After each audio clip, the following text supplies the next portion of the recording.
Hi guys, we are on day 3, and I know I said yesterday that the lesson was so good, but today's was so good too. I love so many different things about it. I think my biggest takeaway, there's a few things. So first, I loved where it said that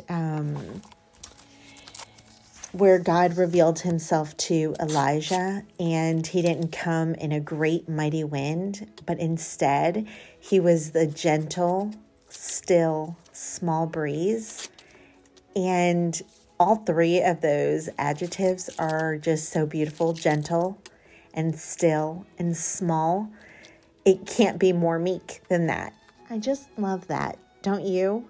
I think that the world is constantly telling us that big is better, that boastful is good, that all these things are great things. And this just reminds us that that is not our truth. That is the furthest thing from our truth. I know today's lesson said to write 3 characteristics of humility or a gentle, humble heart, but I'm going to do mine a little different today. I'm going to write 3 things and tell you guys 3 things that I am going to do to remind myself what a gentle heart is. The first thing is putting myself in someone else's shoes. And that one is kind of hard for me. You guys know on the other lives that I've shared this, that God is working in me right now with empathy and compassion. And I think that's my biggest stumbling block, is just especially when someone maybe does something that is rude or hurts my feelings, of putting myself in their shoes and thinking that, I don't know what everybody's going through, and they could be going through pain that I can't even imagine, and it's okay. And I need to get over myself. And so that's my number 1. My number 2 is not being rude. And it goes with that. So not fight fire with fire.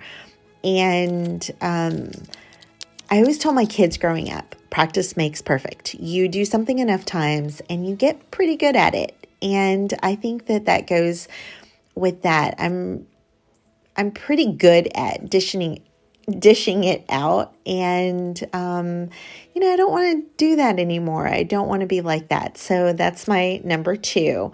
And I know that I'm saying all these things, and it's not like, okay, well, now I'm going to do this perfectly, and I'll probably stumble and I'll probably fall again. But this study, I think, is really good to write it down and just keep it at the forefront of my mind of, this is something that is very important to me. The last thing is they all kind of go together, but the last thing is to take things in stride and not worry so much about what could happen and the what ifs, and instead just let it go and let God.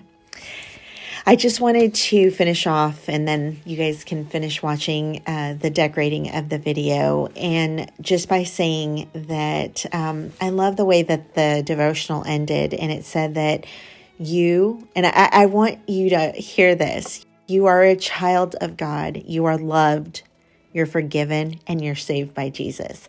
And I hope you have a great night. I'll see you tomorrow.